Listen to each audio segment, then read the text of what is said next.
Good morning. It's a beautiful Tuesday morning today. I'm Preeti. With me is Rukma, and we're here to present breakfast news on DD India.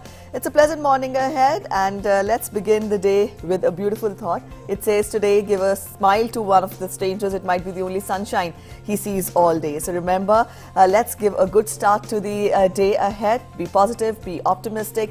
When we talk of it, talk of the show ahead, in the next 1 hour, we'll get to everything that's been making it to the headlines. We'll get you updates from the world of business, from the world of sports. We'll get you a web review as well, health tip also, and also we'll get you national, international headlines. Packed 1 hour ahead with us. Stay with us. Yes, and as Preeti has said, a very good morning from me as well to all our viewers on this Tuesday morning. And over the next 1 hour, it'll be a packed, 1 hour as Preeti mentioned, as we bring you all the latest COVID updates. Good news on the vaccine front, more good news in fact on the vaccine front. Also changes in the weather across the country. All that and more. In addition, we'll have a health segment, news from sports and so on. But first, here are the headlines. India's war against COVID-19 intensifies. Recovery rate continues to be above 93%. Union Home Minister Amit Shah inaugurates first RT-PCR mobile testing van in Delhi. Cost of testing will be borne by the ICMR. Many states, including Delhi, Rajasthan, Gujarat and Maharashtra, take strict steps in view of increasing cases.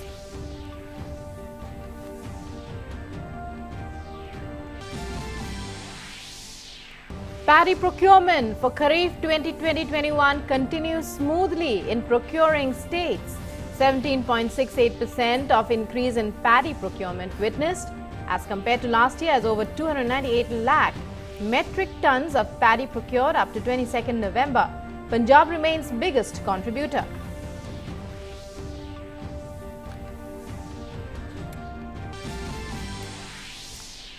Cyclone Nivar likely to cross Tamil Nadu and Puducherry coast tomorrow. Cabinet Secretary reviews status of impending cyclone with Chief Secretaries of Andhra Pradesh, Tamil Nadu and Puducherry. Chief Secretaries of States give details of their preparedness. NDRF teams on standby.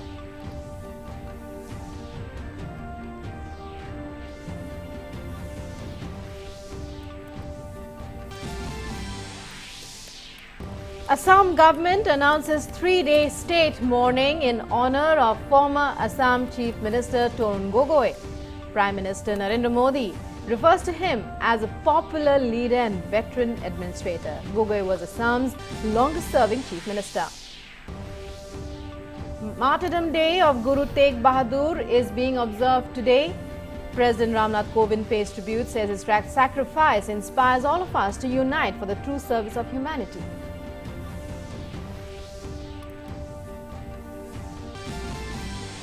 In international news, US President-elect Joe Biden announces key figures for his cabinet. Biden picks longtime foreign policy advisor Antony Blinken as Secretary of State, and John Kerry named the next climate envoy. Donald Trump accepts formal transition for Biden to take office.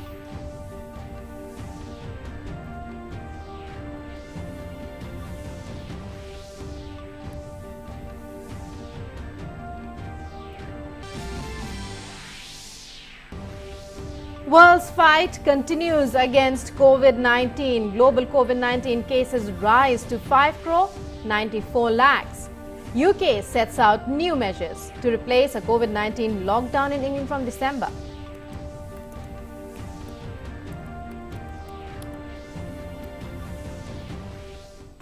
Those were the top stories. Up next, we'll get to the news in detail now. And in the midst of the coronavirus surge in several states, 41,024 recoveries were recorded yesterday, taking the cumulative total of recovered patients crossing the 85 lakh mark. With this, the recovery rate currently stands at 93.68%.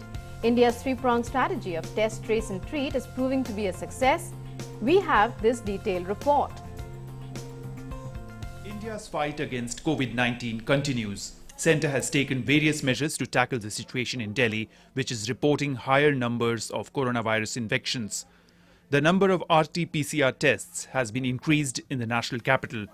On Monday, Union Home Minister Amit Shah inaugurated Spice Healthcare's mobile RT-PCR testing lab.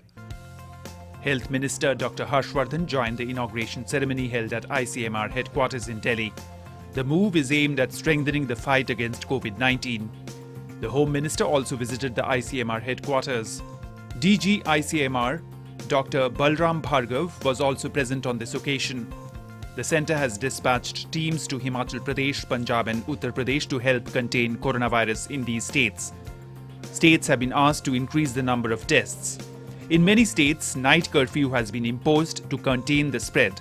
In Maharashtra, the state government has issued SOP on preventive measures to contain the spread of COVID-19.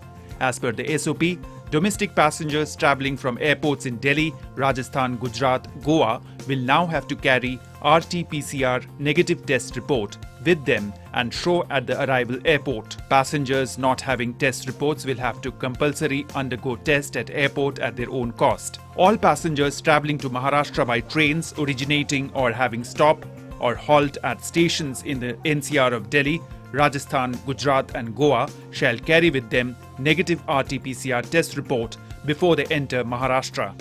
For road travel, the concerned district collectors of land border districts will make arrangements to ensure that passengers coming from the above-mentioned states will be tested for symptoms including body temperature. In another development, in Maharashtra, after remaining closed for nearly 8 months, schools from class 9th to 12th reopened from Monday. However, schools in Mumbai under BMC jurisdiction, Nashik, Pune, Pimpri Chinchwad will remain shut till further orders.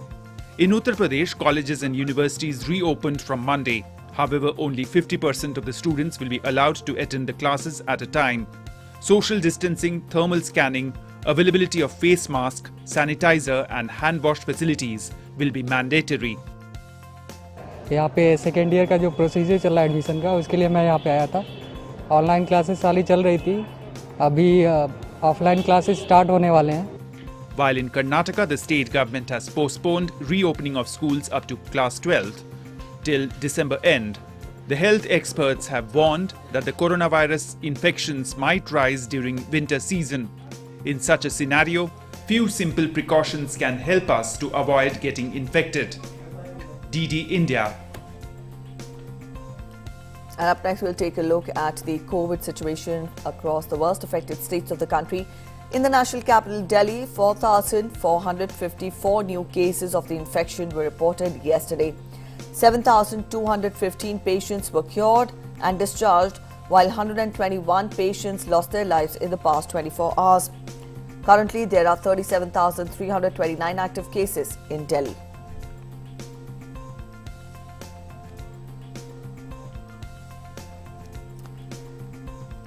In Maharashtra, 4,153 new cases were recorded yesterday. 3,729 patients were discharged, and there are currently 81,902 active cases in the state.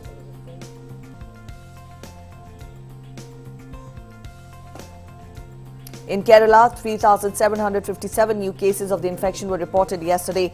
5,425 patients were cured and discharged, while 22 patients died in the past 24 hours. In Karnataka, 1,509 new cases of infections were reported yesterday. 1,645 patients were cured and discharged, while 24 patients died in the past 24 hours. Currently, there are 24,708 active cases in Karnataka.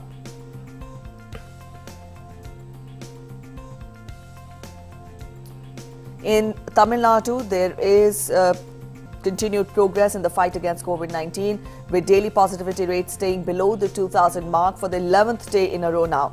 A total of 1,624 persons tested positive for the disease across the state yesterday. 17 deaths were reported, while 1,904 patients were discharged in the last 24 hours.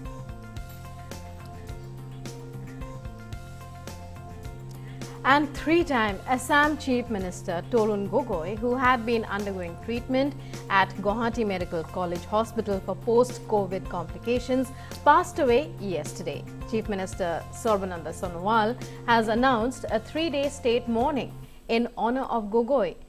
The mortal remains will first in the morning be taken to his official residence and then to the Assam Secretariat, Rajiv Bhavan, and finally to Srimanta Shankardev Kalakshetra, where it will be kept for 2 days so that people can pay their last respects to the departed soul.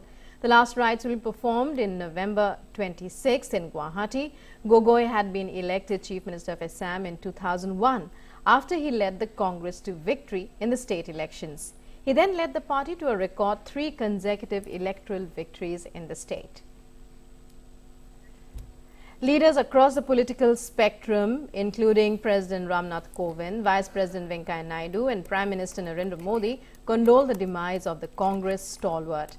In a tweet, the President said, "Extremely sad to know of the demise of Shri Torun Gogoi, former Chief Minister of Assam.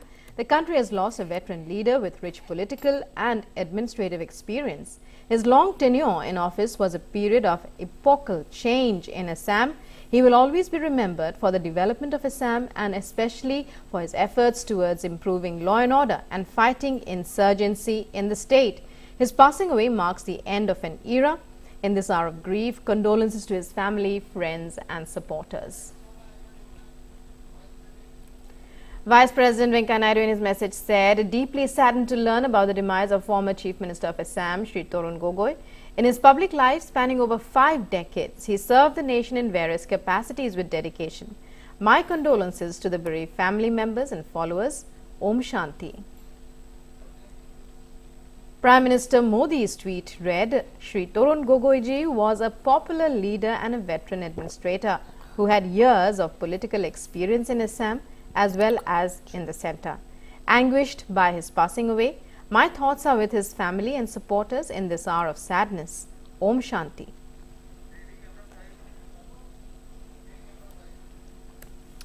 Guru Tegh Bahadur Ji's Martyrdom Day is being observed today. The 9th Guru of the Sikhs, Guru Tegh Bahadur Ji sacrificed his life to protect religion, human values, ideals and principles. In Sikhism, his sacrifice is remembered with great reverence. Remembering Guru Tegh Bahadur Ji, President Nath Kovind said, and I quote him, "Tributes to Guru Tegh Bahadur Ji on his Martyrdom Day. Guru Tegh Bahadur Ji made supreme sacrifice to protect the faith, belief and rights of the people. His teachings and work will continue to spread the spirit of love and patriotism among all of us."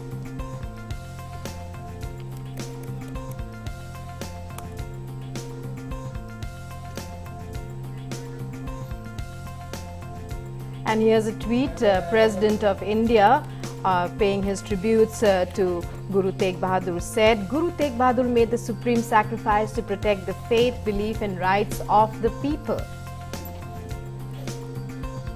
His teachings and work will continue to spread the spirit of love and patriotism among all of us."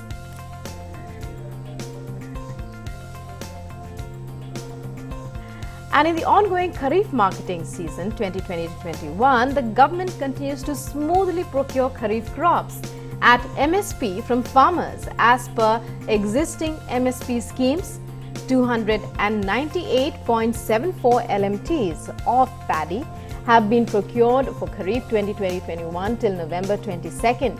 An increase of 17.68% has been witnessed in the procurement against the last year corresponding purchase.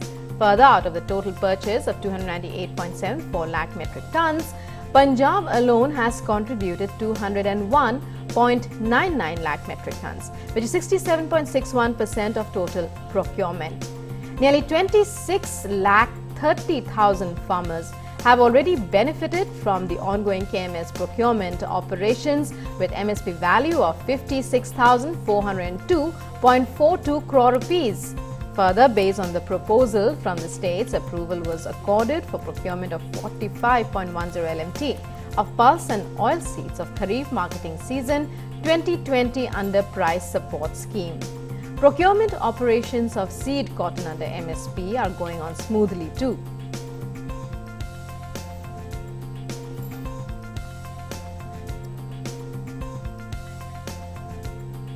Lok Sabha Speaker Om Birla will address a curtain-raiser press conference on the 80th All India Presiding Officers Conference today.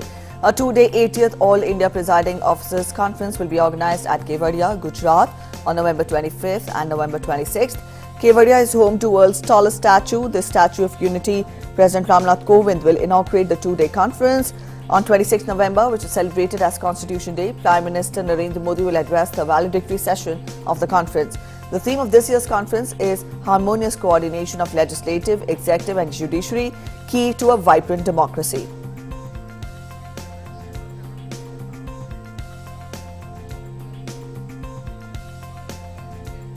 All right, from here we get to the details of how Joe Biden is working on his cabinet. We'll get to international updates from here. President-elect Joe Biden on Monday unveiled a state of top foreign policy and national security picks. All right, to talk more about it, our FSN correspondent Nick Harper is joining us. Nick, we've told our viewers that Joe Biden has picked up his cabinet, and when we talk of the cabinet, US veteran diplomat Antony Blinken is nominated as the next US Secretary of State, Jake Sullivan as the National Security Advisor, and Linda Thomas-Greenfield as the US Ambassador to the UN. I would want you to read for us and analyze for us this cabinet to begin with. Yeah, certainly, Pretty. Well, it shows that Joe Biden is taking this very seriously, that he's decided to push ahead with announcing, first of all, his foreign policy and national security picks, essentially his top team. These are some of the biggest cabinet positions that he needed to decide upon.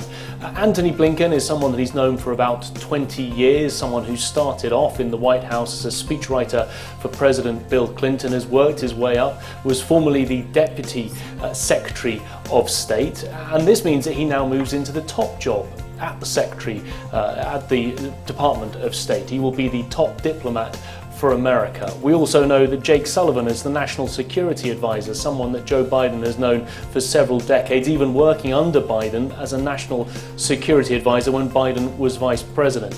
Joe Biden, interestingly, picking the man, Jake Sullivan, who helped to negotiate the 2015 Iran nuclear deal, something that Joe Biden has signalled he wants to sign back onto in some form or another once he becomes president. And the pick for the ambassador, the US ambassador to the United Nations, also a very important pick. These are people that have a lot of experience in politics. They've known Joe Biden for a long time and they've worked closely together. I think Joe Biden here is signalling that he is trying to bring veteran political experience to the White House, and he is saying that it is time for essentially the grown-ups to enter the room. For example, we've got no former oil executive. Rex Tillerson, the person who Donald Trump chose as his first Secretary of State, was a former ExxonMobil executive. He didn't have experience in foreign policy or in government. Joe Biden very much choosing people who are long-time politicians, long-time advisors, people he's known and trusted,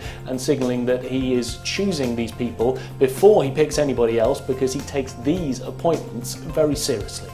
Right, Nick Harper, there's also reports that suggest that women could serve at more key positions in the Biden administration than they did in the Trump regime. What would you say? Yeah, that's right, Pretty. I mean, he has signalled going into this that he wanted a diverse cabinet, he wanted a top team around him who essentially represented the multiculturalism in America, not just the gender divide, but also the ethnic divide. So, for example, we're seeing Black, Latino members of cabinet, but also high priority positions for females. He already chose Kamala Harris, the first woman to ever become vice president, choosing her to be his running mate, but he's also named Avril Haines as the Director of National Intelligence. She will be the first person to serve in that role, the highest ranking woman in national intelligence, and also likely to signal Janet Yellen as the Treasury Secretary. That hasn't been confirmed yet, but there are rumours that that could happen in the next day or so. We've never had a Treasury Secretary who has been a female here in the United States. Janet Yellen, the former Federal Reserve chairwoman, bringing a lot of pedigree to the job. She is an economist. She knows the ins and outs of the economy, and Biden there signalling that he wants women to be able to be very well represented in his cabinet and in his top team. All right, Nick, also we tell our viewers that Donald Trump has accepted the transition of Joe Biden to office. I would want you to, to talk more about it. What actually made Trump do that finally? What made him relent? Well, it's very unclear at this stage, Pretty, exactly what it was that pushed Donald Trump to decide that it was time for this transition to move ahead. Bear in mind, it is now 16 days since US networks and essentially the whole of the world acknowledged that Joe Biden was going to become the next president of the United States. Bear in mind that this is not a concession from President Trump, but it might be the closest we ever get to it. He announced the news, as he normally does, in a tweet, saying that he was going to allow the General Services Administration, a non-partisan body that works in Washington, D.C., to allow this transition to go ahead. Now, by law, the General Services Administration can't allow the incoming presidential team access to federal monetary funds. They can't grant them access to agencies that they need to speak to until the outgoing president allows them to. Now, Donald Trump has signalled in that tweet that he's allowing the GSA to go ahead with the transition, but he also made it clear that he was not conceding. He said our case, by which he was saying his fight to try and change the result of the election, our case strongly, in capital letters, strongly continues. We will keep up the good fight and I believe we will prevail. So certainly not a concession, but essentially Donald Trump's way of saying he knows that the election has happened, that he has lost, and it is time to move on. What about from an India point of view? What could the policies of the Biden administration be different? We saw the kind of trade policies that Trump implemented. Tell us more on that. What are your sources telling you? Yeah, it'll be very interesting to see exactly how Joe Biden pushes ahead with that, because Donald Trump upended things, a close ally in India, and yet it was a country targeted for harsh and punitive trade tariffs. Joe Biden is likely to want to try and mend fences, to try and talk to Narendra Modi, to be able to get the alliance back on track, something that has been slightly rocky in the last few years, even though we have seen the Prime Minister and the President having that close relationship. They've held rallies for each other in the respective countries of one another. They've had that close personal friendship, it would seem, but there has been some thorny issues at stake. Joe Biden is going to want to try and reset all of that. His team that he's chosen are very much all about multilateralism. They're the complete opposite of the America First agenda that Donald Trump has put forward over the last 4 years. It is very much Joe Biden signalling that he wants to work with allies in a very multilateral approach to problem solving, whether that's taking on China, holding them, as Biden has said, accountable for various unfair trade practices. He wants the likes of India on board to be able to hold China accountable. He'll have to work at that relationship. It's not something that's going to automatically happen overnight, but we are likely to see Joe Biden and his top team signalling their interest and their friendship with India when they come into office on January the 20th. All right, Nick, the biggest task up the sleeves of Joe Biden at present would be tackling COVID-19 pandemic across the US, which is the vast affected country all across the world. Apart from this, what other domestic challenges will Biden face? Yeah, well, COVID-19 is undoubtedly there at the top of his list, and he has talked about this over the last 16 days since he won the election. The fact that this transition was not taking place, he was saying, and top health officials and epidemiologists here in the US were saying, because that transition wasn't taking place, it was putting lives at risk. It was not allowing Joe Biden to talk to the health officials he needed to be able to get on side when he came into office on January the 20th and put plans in place. As well as COVID-19, undoubtedly the economy will be up there as one of his top priorities. We've seen millions of people lose their jobs as a result of the recession produced by the pandemic. There are still significant issues in terms of a stimulus package, something that Congress has been trying to negotiate over the last 3 or 4 months, a stimulus package which could potentially be somewhere in the region of $2 to $3 trillion. Now, Joe Biden wants to push ahead very quickly to try and get that stimulus package through to allow people who've lost their jobs to get more financial support, to allow small businesses that have been impacted by the pandemic to give them more financial support. But Joe Biden has also said that climate change will be one of the big issues that he wants to deal with, and we're likely to see that coming out in the policies that he puts forward, not just in terms of the climate itself, but how he looks at the economy, how he looks at COVID-19. There is likely to be some sort of climate change, a nod to climate change, some sort of climate change policy within each of the things he tries to put forward over the next 4 years. All right, Nick, thank you so much for joining us with those inputs. When we talk of other aspects. Right, finally, very quickly, Nick, could you sum up for us the reasons that caused Trump to lose his support base, a very strong support base in the previous election? Which were the states that actually, brought him down?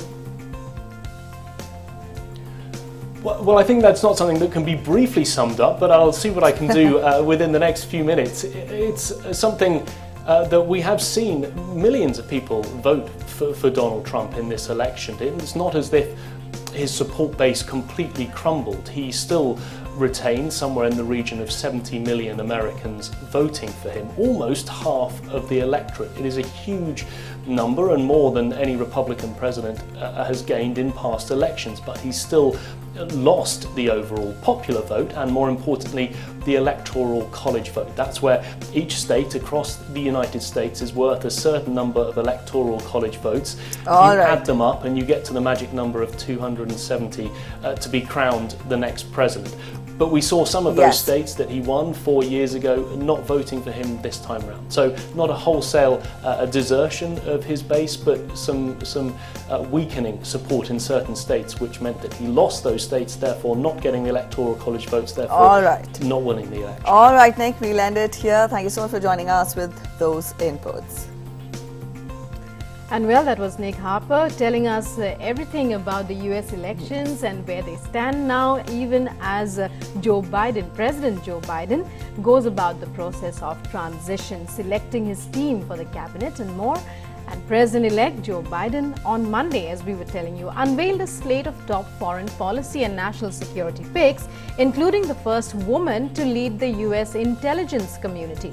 US veteran diplomat Antony Blinken nominated as the next US Secretary of State, Jake Sullivan as National Security Advisor, and Linda Thomas-Greenfield as the US Ambassador to the UN. Biden also chose Alejandro Mayorkas to head the Department of Homeland Security, and former Senator and one-time Democrat presidential nominee John Kerry to be a special presidential envoy for climate. He also picked Avril Haines to be Director of National Intelligence, his transition team said. She was Deputy National Security Advisor under President Barack Obama and previously the first woman to serve as CIA Deputy Director. Meanwhile, President Donald Trump has accepted the formal transition to begin for US President-elect Joe Biden to take office. And Antony Blinken, Joe Biden picked up as US Secretary of State. He is a close ally and a long-time confidant of President-elect. We have more details in this report. Antony Blinken, who served as number 2 at the State Department and as Deputy National Security Advisor in the Obama administration, is a long-time confidant of Biden. In an interview with Reuters in October, Blinken said the United States must not cede its leadership role in the world. The New York City-born, Harvard-educated Blinken practiced law briefly and entered politics in the late 1980s, helping Michael Dukakis's presidential campaign raise money. He joined Democratic President Bill Clinton's White House as a speechwriter and became one of his national security aides. Under Obama, Blinken worked to limit most US combat deployments to small numbers of troops, but he told Reuters last year that Trump gutted American credibility with his pullback of US troops in Syria that left Kurdish US allies in the lurch in their fight against Islamic State. On the campaign trail, Blinken was one of Biden's closest advisors, even on issues that went beyond foreign policy. That trust is the product of the years Blinken worked alongside Biden as an advisor to his unsuccessful 2008 presidential campaign, his national security advisor early in his vice presidency, and as the Democratic staff director of the Senate Foreign Relations Committee when Biden was chair. DD India. All right, to talk more about it, our correspondent Amrit Pal is joining us on phone. Amrit, President-elect Joe Biden on Monday unveiled his cabinet, and we also had inputs coming in from our FSN correspondent Nick Harper telling us, and rather analyzing the cabinet for us. You let us talk. I would want you to talk more about it. How do you read the cabinet, and also, what ahead for India when we talk of US policy? I think the cabinet that has been announced by President-elect Joe Biden essentially puts out, to my mind, two things. One, it comprises of veterans of the Obama administration. You can clearly see a stamp of the Obama administration.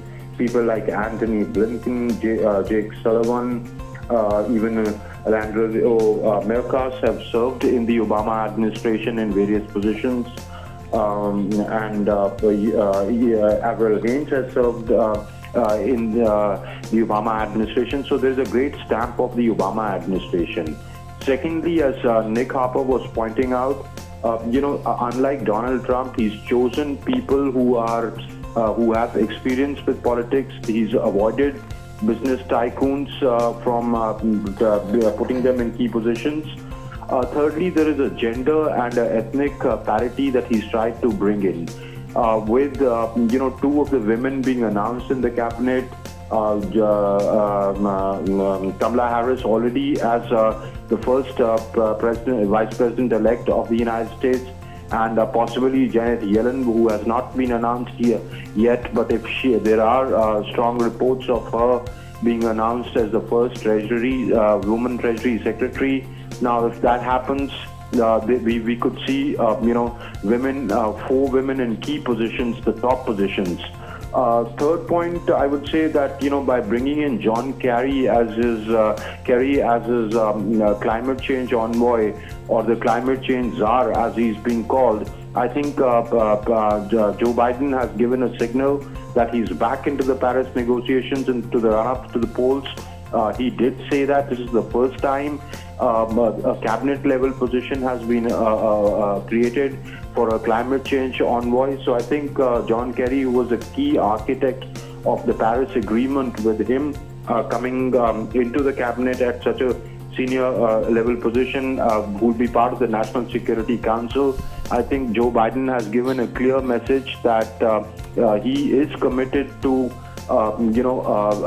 coming back into accords which the Trump administration had thrown out, be it Paris Agreement, be the exit from the WHO. So there seems to be a signal very clearly of what Joe Biden had said all along his campaign, that there would be a departure from the policies of the Trump administration, and we see that being reflected in the team that has been announced yesterday. Preeti? Right, Amrit. And when we talk about from India's perspective, as Preeti just asked you, well, how drastic would be the change? Because even though, as Nick Harper also mentioned, the personal relationship between President Trump and Prime Minister Modi seemed to be close, well, there were very stiff punitive measures that were imposed on Indian trade. As Nick was saying, this team reflects a sort of stress on multilateralism.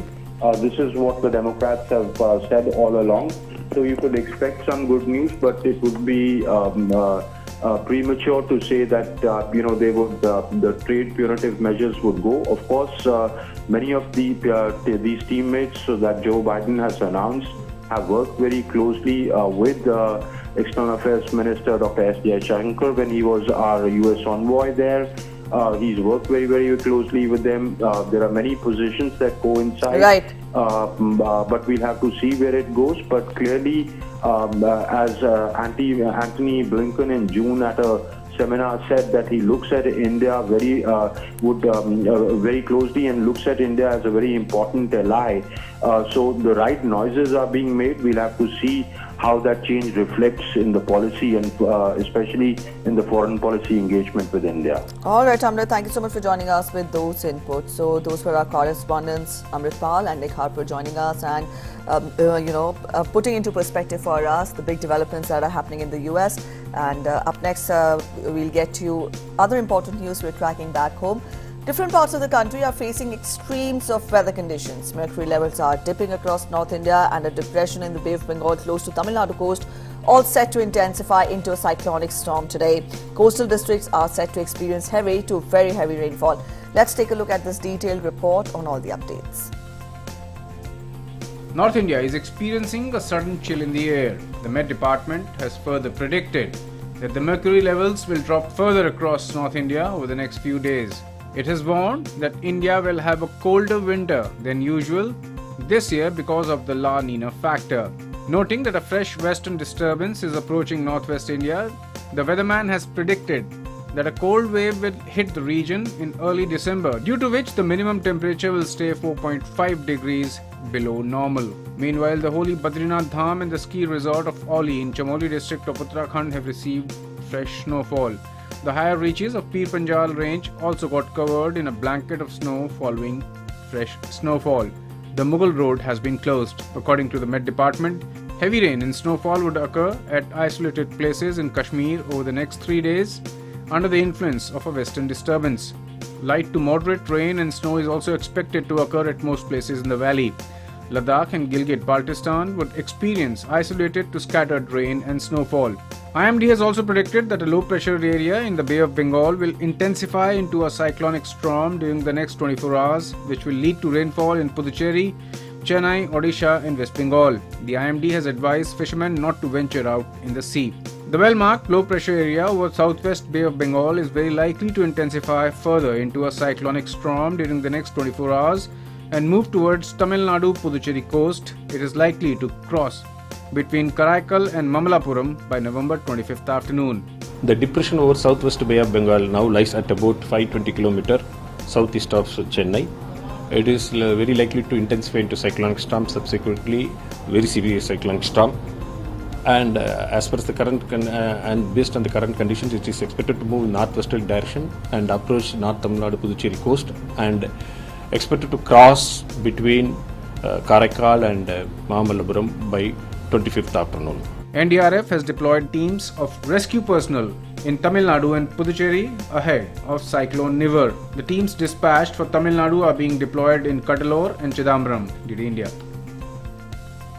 Union Cabinet Secretary Rajiv Gauba yesterday chaired a meeting of the National Crisis Management Committee to review the status of the impending cyclone through video conferencing with Chief Secretaries of Andhra Pradesh, Tamil Nadu and Puducherry. The respective Chief Secretaries briefed the NCMC about their preparedness and mentioned that the authorities are fully prepared to meet any eventuality. They also informed about the coordination with the NDRF and other agencies to meet the challenge. At the meeting, DGIMD mentioned that the impending cyclone is going to affect coastal areas of Andhra Pradesh, Tamil Nadu and Puducherry between today and the 26th of November. The Cabinet Secretary mentioned that we all are aiming at zero loss of life and early restoration of normalcy in the affected areas. He mentioned that the advisories to fishermen not to go into the sea should be strictly implemented, and added that people living in kacha houses may be advised suitably according to the situation.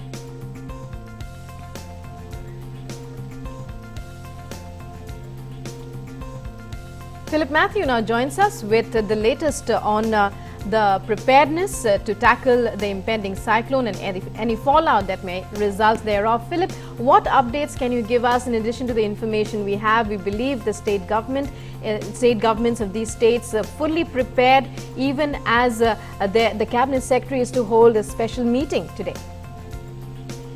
I can tell you that the Chief Minister held a review meeting with senior officials yesterday. He will be holding further review meetings today as well on the preparedness to tackle the impending cyclone. In fact, we have been told that district collectors in all the affected or the areas that are likely to be affected by the cyclone have been asked to be on full alert, and they've been instructed to deal with the likelihood of heavy rains and winds. They've been asked to monitor all the water bodies in the areas to ensure that the water does not flood in a manner that can probably cause loss of human life. So people have been asked to move from low-lying areas and from unsafe buildings to government camps. The public and the children in particular have been advised not to go near these water bodies. Essentials, of course, are being stocked up in all these government camps, whether they are food supplies or things like candles and kerosene and matches. All these things are being stocked. 12 teams of the NDRF are in position right now, 6 in Cuddalore, 2 in Puducherry, 1 in Karaikal. 2 teams are on standby in Chennai and Madurai as well. to ensure that relief and rescue operations can start immediately once the cyclone crosses the coast. Right. Well, and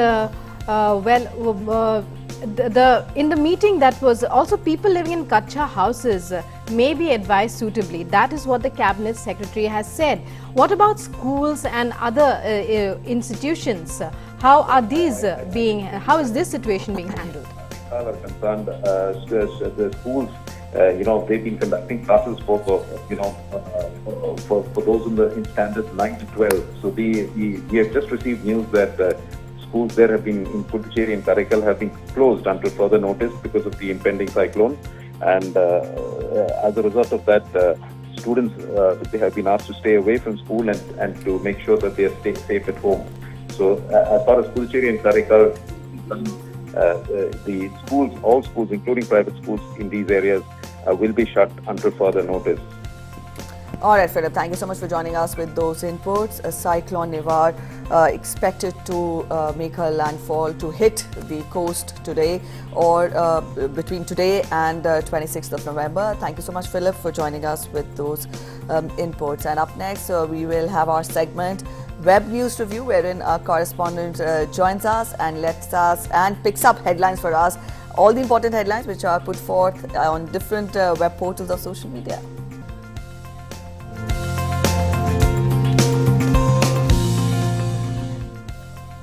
All right, Anil is joining us with Web Review today. Good morning, Anil. Let us know what headlines have you picked up for us from across the web.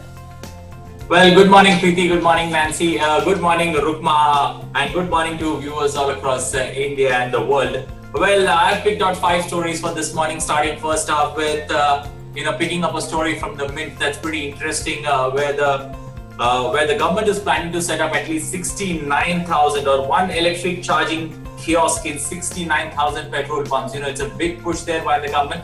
The government had indicated that something like this is coming. It's clearly an indication there by the Road Transport Minister Nitin Gadkari, trying to talk about this particular point, bringing together a national consensus, especially when it comes to, addressing the agenda of reducing pollution in India.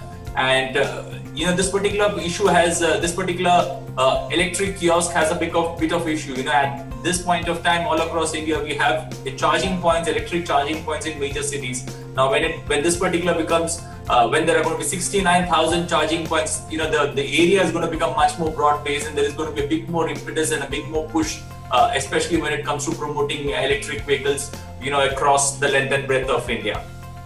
The next story that I picked up is pretty interesting. It's an international story. It's about the Biden's team. What exactly is going to be the Biden's team, and it's a story that I've called out from the Times of India. But Biden has got Joe Biden, the 46th president, American president, has got an interesting team that he's unveiling. He's slowly begun unveiling his team. The full team is still not out, but the big posts, the big names are already out there. And he's announced some key cabinet members, and a look at them, and you look at them and you feel that he's trying to balance all the voters there, especially when it comes to getting more women in his team.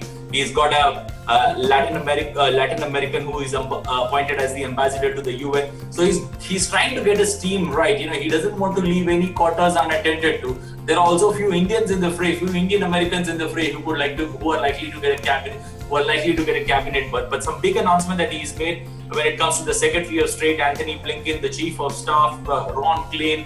Ron Klain has worked. He was his Chief of Staff when Biden was the president. So it's an extension of all those things that are like. The ambassador to the UN has been Linda Thomas-Greenfield. She's been a veteran diplomat, and she's also she will be nominated to the United States, and she's a black woman. So all in all, if you see, it's a right mix that Biden is trying to put together. He's trying to leave no stone unturned when it comes to how things are moving, especially when it comes to taking all sections of the society together in America.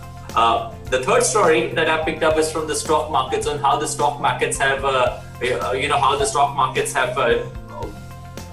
closed on Monday, and things looking good for the stock markets today, and especially the positivity that's being seen in the market will be expected today too on how things could move forward. But overall, if you see, things are looking good when it comes to the stock market. The Nifty has to hold, 12,750 to 12,800 zone. If it holds today, that's the big positive that everybody would look to.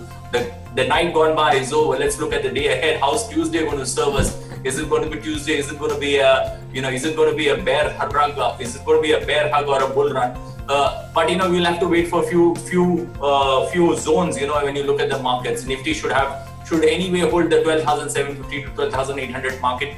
That zone, if you are looking for a witness, if you're looking for a bounce back in the market, because still people are skeptical when it comes to market, and generally it's IT stocks and the big boost of news that there is going to be a cure to COVID-19 very soon in terms of a vaccine. So you see a big interest when it comes to the stock markets and the positivity that it sees. Pharma stocks too picking up majorly, especially when you look at all the pharma stocks, the way they're moving. The only way that pharma stocks are moving these days is heading northwards. The next story that I picked up from is the Hindustan Times. This is an interesting story in Hindustan Times where Indian pacer Mohammad Siraj lost his father and he was thinking of going back home. That's when Virat Kohli spoke to him, and Virat Kohli did give him an advice, and Virat Kohli did ask him that don't worry, I am there with you. I had a similar fate when I lost my father while I was playing, and you need to understand. So Mohammad Siraj felt comforted when he spoke to the captain Virat Kohli, and he decided not to go back home from Australia and stay back in Australia. And he spoke to his mother, and his mother also felt that that was the right thing that he did. So the captain not only having a father figure kind of a role when it comes to managing the squad on the field, but also off it, the way he's been a comfort for Mohammad Siraj is a big positive that I pick up. The final story that I've called out this morning is from the Indian Express. This is an interesting story. Why I would say interesting is for the simple reason that we have all grown up, watching WWE and, talking about Undertaker and the exploits that Undertaker does. Now, Undertaker is bid farewell to WWE, but, the netizens have not taken it very lightly. They have not liked it. The net has been flooded with, comments and farewells about, this wrestler announcing his goodbye or his time or his calling time on his career. The hashtag Undertaker 30 has been just blowing, or farewell Undertaker or farewell Taker has been just taking Twitter by storm, and people have come across with various emotions, various stories about their past or how they or their fond memories about Undertaker, and how he's been a close inspiration for them when it comes to their life, and the attitude and the aggression that he brought in the ring, surely lessons for many to follow. So it's an interesting take. Undertaker, when he wrote on Twitter, when he didn't use his hashtag, he used the company's hashtag. When he said, "My time has come, let Undertaker rest in peace." That's what the official WWE account, spoke about with the picture of Undertaker. But then people have not taken it lightly. There's been mixed reactions. But Undertaker has been a part and parcel of every kid's life. Every boy, every young child, even the next generation seems to have taken a liking for Undertaker. So his saying goodbye to the ring is surely keeping the netizens especially busy, cutting across generations. And it's an interesting story, Yes, Undertaker bidding a goodbye is not easy, Anil. And, that's all I have all for you in this edition of Paper Review. Back to you, Preeti and Rukma. All right, Anil, thank you so much for joining us with that web review this morning. And up next, we'll take our next segment. Right, and updates on the COVID situation, of course, as well as the Emmy Awards announced, all that and more in Across the Globe.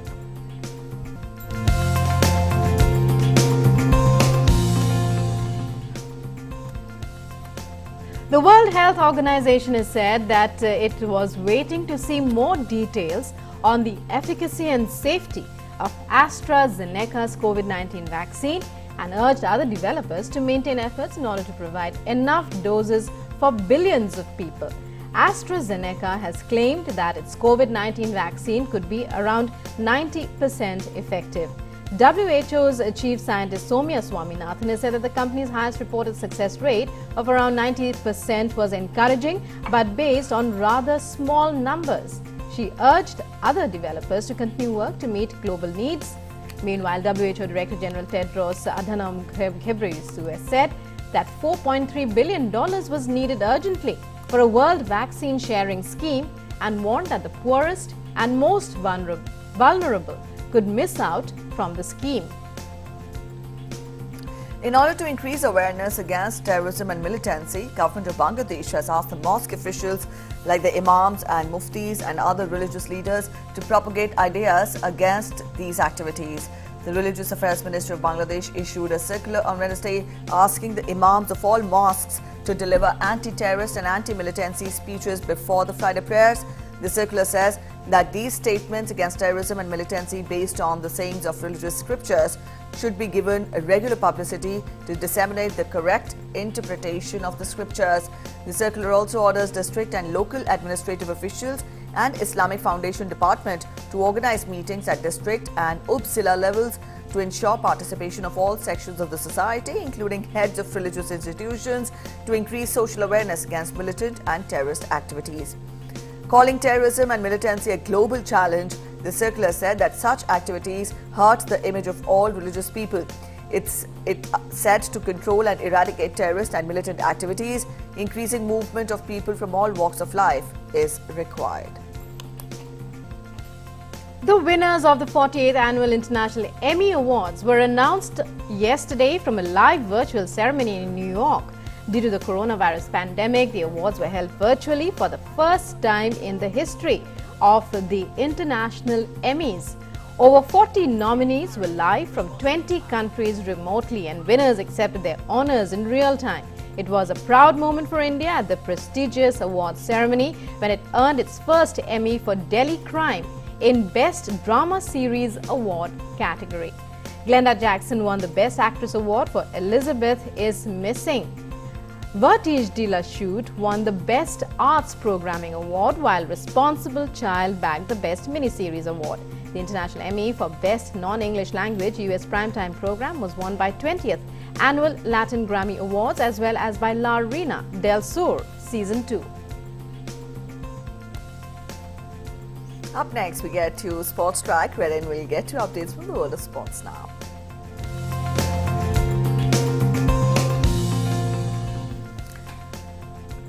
Hyderabad FC began their 2020-21 Hero Indian Super League, that is Hero ISL campaign, with a 1-0 win over Odisha FC at the GMC Stadium on Monday. Former Odisha frontman Adrian Santana scored the only goal of the match from the penalty spot in the first half, as Hyderabad also kept their first ever clean sheet in league history, besides beating Odisha for the first time. The Badminton Association of India BAI Secretary Ajay Singhania met Union Sports Minister Kiren Rijiju to discuss the comeback of badminton in India with the staging of the prestigious Yonex Sunrise India Open Super Series. The tournament is scheduled to take place in New Delhi next year between March 30th and the 4th of April. However, the 2020 edition had to be cancelled due to the coronavirus outbreak. With the tournament being also an Olympic qualifier, world's top players, including Indian shuttlers, are keen to participate in order to book themselves a spot at the 2021 Tokyo Olympics. And up next, we get to the health segment, a health tip we get for you every day to make sure that you remain in good health and spirits.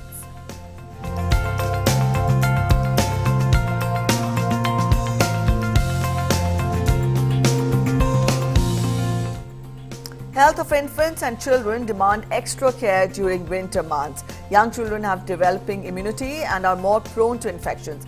Know more about the measures that are effective to keep the children safe in this cold weather.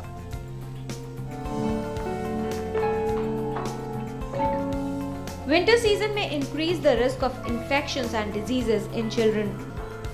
Winters have arrived. What we are going to see more often now is that running nose, sneezing, coughing, fever and respiratory distress. These are the common symptoms that you will usually encounter. If it is only a runny nose, some fever, some cough, it's likely to be a viral, where you give a symptomatic treatment.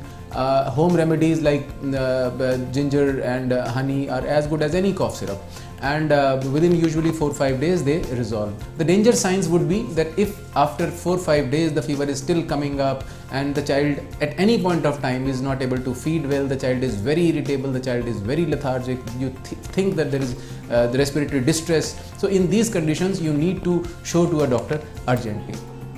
Cover the children properly and take precautions to prevent the winter-related illnesses in children. When you take a child out, especially in these winters, try to keep the child well covered. And the most important clothes would be a cap, a gloves, and socks. And of course, instead of one thick cloth, try to keep multiple layers. And the advantage is that if suppose at one point of time it is too cold in the morning, by afternoon it may be so hot that the child may become uncomfortable. So you can decrease and increase layers of clothes depending on your comfortable. So another important issue is that how to know how many layers are to be worn by the child. So especially in a newborn, whatever layers you are wearing, you give him one extra layers of clothing. Up to 6 months of age, all children are to be exclusively breastfed. It gives you not just nutrition, it gives you certain bioactive factors which will provide immunity to the child also. Do not ignore the warning signs and take the child to the hospital in case of emergency. Kiran Bhardwaj, DD News. Alright, so make sure that you also remain in good health and also take care of your children as well. So very important tips. Kiran Bharadwaj speaks to an expert every day, and we bring it to you on the Breakfast News. But well, in our next segment, we'll be telling you about all the events that made this day, the 24th of November, special in history.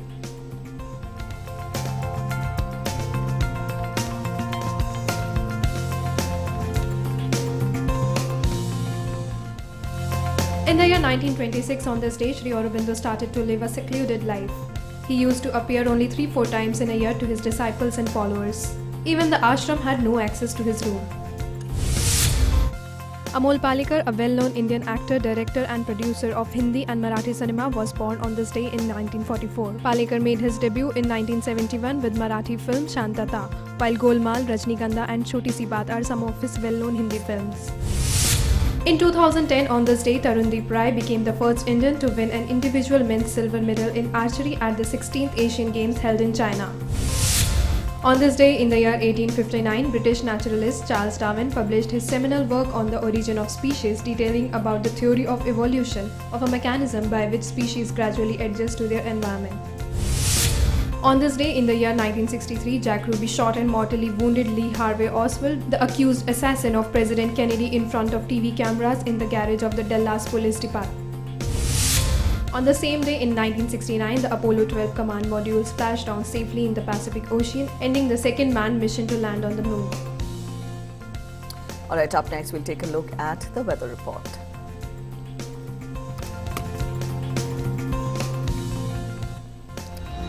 The depression over southwest and adjoining southeast Bay of Bengal moved west-northwest with past 6 hours, intensified into a deep depression, and over the southwest Bay of Bengal. When we talk, it is very likely to intensify into a cyclonic storm during the next 12 hours and into a severe cyclonic storm during the subsequent 24 hours. It is also likely to move north-westwards and cross Tamil Nadu and Puducherry coast between Karaikal and Mamallapuram around Puducherry during 25th of November. Now we take a look at temperatures across the country.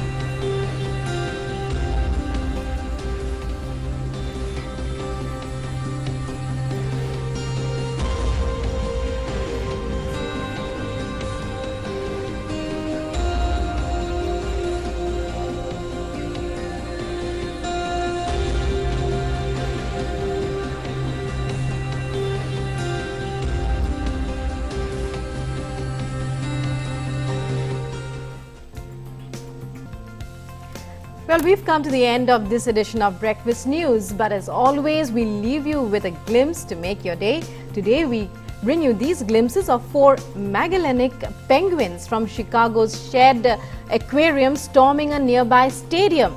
The penguin field trips are important for the birds, providing variety and ensuring that just like in the wild, no 2 days are the same. Alright, no 2 days are the same. On that note, we'll end this edition of Breakfast News here.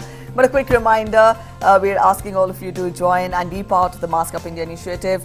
It's just a simple task. Wear a mask, but wear it correctly and properly. This is the best means to keep yourself and people around you safe against COVID-19. With that, we'll end Breakfast Show here. Thanks for watching. Bye-bye.